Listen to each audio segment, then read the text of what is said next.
Hello aspirants, very warm welcome on the YouTube channel of Analyst IAS. Recently Sikkim में flood आया था, हिमाचल प्रदेश में भी फ्लड्स थे। तो ये एक द हिंदू में रिसेंट आर्टिकल आया था कि जो फ्रेजिलिटी है इंडियन हिमालयन इकोसिस्टम की, इसको थोड़ा स्पेशली ट्रीट करना चाहिए। तो इससे रिलेटेड जो चीज़ें थी, we'll decode that article right now. So we'll start with one news.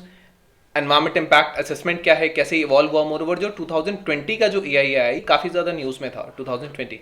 Okay, क्योंकि ये थोड़ा प्रो इंडस्ट्री था। We'll see about it. Issues क्या है, रिलेटेड चैलेंजेस क्या है, then will be solving out today's prelims and the mains practice question. So let's start with the news. Recent जो Teesta dam का ब्रीच हुआ था सिक्किम में, काफ़ी लोगों की जान जा चुकी थी। और जो रिसेंट फ्लड्स और लैंडस्लाइड पे आए थे हिमाचल प्रदेश में, तो ये अटेंशन लेके आता है ऐसी प्रॉब्लम्स पे जो करंट डेवलपमेंट मॉडल है जो हिमालयन इकोसिस्टम्स में हो रहा है इनक्योर। डिस्पाइट इस रीजन की बहुत ज़्यादा फ्रेजिलिटी है, एक लैक ऑफ एक्नॉलेजमेंट है कि इनको एक special set of environment standards नहीं यूज़ किए जा रहे हैं इनके लिए, या क्लियरेंसेज नहीं है इन रीजन के लिए। तो ये रीजन क्या है, ये माउंटेनियस एरिया है बेसिकली। शुरुआत होता है जो देश के लद्दाख से, जम्मू कश्मीर से होता हुआ हिमाचल प्रदेश, उत्तराखंड, सिक्किम एंड वेस्ट बंगाल के कुछ रीजन इसमें कवर होते हैं। Then entire north eastern states इसमें आते हैं। So here are the name of the states. तो ये जो है ये आता है और बहुत फ्रेजाइल इकोसिस्टम है। एनवायरमेंट इम्पैक्ट असेसमेंट क्या है, यूनाइटेड नेशंस एनवायरमेंट प्रोग्राम जो है, जो यूएनईपी है, तो ये प्रोसेस है जो इसने डिफाइन किया है। ये बेसिकली इसमें सेट ऑफ टूल्स होते हैं जो कि कोई भी प्रोजेक्ट अगर किसी हिमालयन स्टेट में बनाया जाना है, या अगर कोई इंडस्ट्री अगर यहाँ पे ओपन करी जा रही है, तो उसका इम्पैक्ट क्या होगा, उसके इम्प्लीमेंटेशन से पहले ही इन चीज़ों को एसेस किया जाता है। एनवायरमेंटल, सोशल, इकोनॉमिक इम्पैक्ट्स आएंगे, तो ये एक चीज़ है। ये जो टूल है इसमें वेरियस अल्टरनेटिव्स होते हैं जो प्रपोज प्रोजेक्ट होता है उसके लिए। बेसिकली एनालाइज करता है, प्रेडिक्ट करता है जो पॉसिबल एनवायरमेंट रिपरकशंस हो सकते हैं। तो ये ऑल्सो ये हेल्प करता है डिसाइड करने में कि अप्रोप्रिएट मिटिगेशन स्ट्रैटेजीज क्या ली जा सकती हैं। एआईए जो है ये कॉम्प्रिहेंसिव रिलायबल डेटा मांगता है, और ये तभी रिजल्ट दे पाएगा जबकि आप अप्रोप्रिएट, रिलेवेंट और रिलायबल इंफॉर्मेशन दी जाएगी प्रोजेक्ट से रिलेटेड। जो बेस लाइन डेटा होता है ऑन विच की जो फ्यूचर लाइकली क्या इंपैक्ट्स होने वाले हैं, नहीं होने वाले, तो ये बहुत ज़्यादा इंपॉर्टेंट होता है। एआईए 2020 बेसिकली बहुत ज़्यादा कॉन्ट्रोवर्शियल है। द रीजन इज कि here you can see these are the developers, and if they want to develop in this area then there is EIA or the Environment Impact Assessment। तो ये जो EIA 2020 का notification है ये इसको हटा देता है। ये नेशनल ग्रीन ट्रिब्यूनल की बहुत सी पावर्स हटा देता है। जैसे कि इसमें पोस्ट फैक्टो क्लियरेंसेज है। अगर आप ऑलरेडी प्रोजेक्ट शुरू कर चुके हो और आपके पास क्लियरेंस नहीं है, देन ऑल्सो आप वो क्लियरेंस बाद में ले सकते हो। देन और जो ऑलरेडी डैमेज हो गया वो हो गया। देन मोरओवर कुछ प्रोजेक्ट्स को पब्लिक हियरिंग से ही बाहर कर दिया गया है, उनको स्ट्रैटेजिक क्लेम करते हुए कि ये स्ट्रैटेजिक प्रोजेक्ट्स हैं। एनवायरमेंट वायलेशंस को लेजिटिमाइज कर दिया गया है, डीक्रिमिनलाइज कर दिया गया है।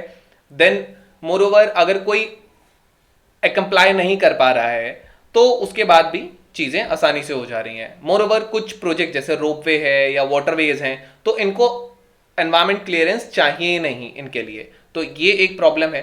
तो these are the things with it. So it is pro industry. So next is how does the provision of this EIA evolve in India? 1994 में ministry of environment, forest and climate change ने environment protection act जो 1986 का है, इसके under जो पहला notification था वो प्रोमलगेट किया था, जिसमें प्रोविजंस थे एनवायरमेंट क्लियरेंस के। देन 2006 में इसको डिसेंट्रलाइज किया गया, जिसमें स्टेट गवर्नमेंट को भी पावर दी गई कि वो कुछ केसेस में कर सकती हैं। देन ड्राफ्ट नोटिफिकेशन 2020 जो आया, इसको हमने अभी भी देखा, तो ये एक प्रो इंडस्ट्री है जिसमें इकोलॉजिकल कंसर्न्स को बहुत कॉम्प्रोमाइज किया गया है।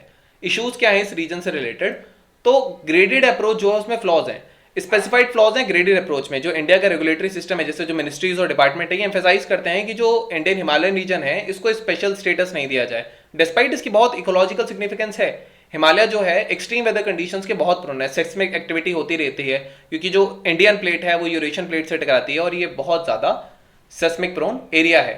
और इफेक्ट जो है क्लाइमेट चेंज के उसके यहाँ पे सबसे ज़्यादा पड़ते हैं। There is no differentiated environment standards for the projects in this region, right. So issues क्या है इससे रिलेटेड, एक प्रोफाउंड लैक है इसको एड्रेस करने के लिए। सारे स्टेजेस जो होते हैं एनवायरमेंट इम्पैक्ट असेसमेंट के, जैसे स्क्रीनिंग से लेके अप्रेजल तक तो होता है, तो इसमें ये है जो इंक्लूजन है अलग अलग क्लॉजेस का जो एआईए नोटिफिकेशन में है, तो इसमें स्पेसिफिक कैरेक्टरिस्टिक्स नहीं है और स्पेसिफिक प्रोजेक्ट्स नहीं है जो माउंटेनियस एरिया के होने चाहिए, तो ये इनकी जो लायबिलिटी है उसको कम कर देता है, लैक कर रहा है। नेशनल लेवल रेगुलेटर नहीं है। एक सिग्निफिकेंट इशू जो इसमें है कि इसमें एक नेशनल लेवल रेगुलेटर नहीं है, जो कि सुप्रीम कोर्ट ने 2011 में ही सजेस्ट किया था। लैफरेज उमियाम माइनिंग लिमिटेड और Tamil Nadu Godavarman Thirumulpad versus university of India में 1995 ये जो केसेस थे, तो इसमें 2011 में क्लैरिफाई किया था कि नेशनल लेवल रेगुलेटर होना चाहिए, तो ये नहीं है करंटली जो है, ये प्रोजेक्ट्स को फेवर करता है। कॉम्प्रिहेंसिव कंसिडरेशन की कंप्लीमेंटिव इम्पैक्ट्स क्या होंगे इसका, खास करके माउंटेनियस रीजन में, तो इन चीजों की यहां कमी है। चैलेंजेस क्या है हिमालयन रीजन में, तो अनप्लान्ड और अनऑथोराइज कंस्ट्रक्शन है, तो ये जो नए नेचुरल फ्लोज होते हैं वाटर के, इवेंचुअली नहीं हो पाते, तो फ्रीक्वेंट लैंडस्लाइड्स आ जाते हैं। देन हिमालयन स्लोप जो है एक्सट्रीमली अनस्टेबल है लास्ट फ्यू डिकेड्स में, कंस्ट्रक्शन ज्यादा है, हाइड्रोलॉजिक प्रोजेक्ट्स हैं, जोशीमठ का एक एग्जांपल है, नेशनल हाईवे को वाइड किया जा रहा है, तो इसमें बेसिकली न्यूमरस डैम्स बनाए गए बिना एनवायरमेंट इंपैक्ट असेसमेंट के, तो इससे जो एरेबल लैंड्स होता है वो सबमर्ज हो जाता है, बायोडाइवर्सिटी हॉटस्पॉट्स इसमें सबमर्ज हो जाते हैं, तो ये वैली हैबिटेट्स को ही नहीं बेकार करता है लेकिन रिजर्वायर्स बना देता है, लेकिन जो विलेजर्स हैं वो डिस्प्लेस कर दिए जाएंगे। डैम का इफेक्ट वहां के फिशरीज फिश इकोलॉजी पर भी आता है।